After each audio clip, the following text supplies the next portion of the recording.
તાવી સગા ભત્રીજા પાસે 30 લાખની ઉઘરાણી કરનારા સજ્જુ કોઠારીની ધરપકડ કરી રિકન્સ્ટ્રક્શન કરતી સુરત પોલીસ કોર્ટ મુદ્દત માટે સુરત આવ્યો ત્યારે ધમકી આપી ભત્રીજાને પિસ્તોલ બતાવી 30 લાખની ઉઘરાણી કરનારા સજ્જુ કોઠારીની ધરપકડ કરાઈ। નાનપુરામાં રહેતા માથાભારે સજ્જુ કોઠારી અને તેના ભાઈએ સગા ભત્રીજા પાસે 30 લાખની ઉઘરાણી કરવા આવી રિવોલ્વરથી જાનથી મારી નાખવાની ધમકી આપી હતી। આ ઘટનાને પગલે અન્ય એક ભત્રીજાએ 100 નંબર પર પોલીસને જાણ કરી હતી।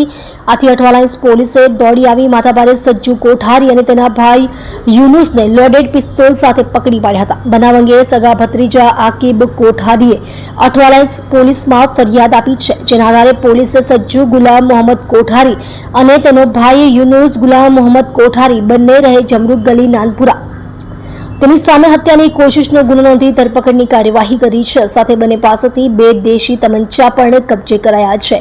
આકીબ આરીફ કોઠારીએ માથાભારે સજ્જુ કોઠારીની પત્ની પાસેથી ટુકડે ટુકડે કરી 50 લાખની રકમ લીધી હતી। તે સમયે સજ્જુ કોઠારી જેલમાં હતો। સજ્જુ જેલમાંથી છૂટીને આવ્યો ત્યારે આકીબ પાસે પૈસાની ઉઘરાણી શરૂ કરી હતી। આકીબે તેને પહેલા 20 લાખની રકમ આપી હતી। બાકીની 30 લાખ માટે સજ્જુ કોઠારીએ આકીબ પાસેથી થાર ગાડી પડાવી લીધી હતી। શુક્રવારે સજ્જુ કોર્ટ મુદ્દત માટે સુરત આવ્યો હતો। તે વખતે જમરૂખ ગલીમાં બપોરના સમયે સજ્જુ કોઠારી તેના ભાઈ યુનુસ સાથે આકીબના ઘરે ગયો હતો અને તેની પાસે પૈસાની ઉઘરાણી શરૂ કરી હતી। સજ્જુ કોઠારી 1996થી ગુનાઓમાં સક્રિય 1996થી ગુનાખોરની શરૂઆત કરનાર માથાભારે સજ્જુ કોઠારી સામે અત્યાર સુધીમાં હત્યા, મારામારી, ખંડણી, ધમકી, અપહરણ, આર્મ્સ એક્ટ સહિતના 44 ગુનાઓ 7 પોલીસ સ્ટેશનોમાં દાખલ થયેલા છે।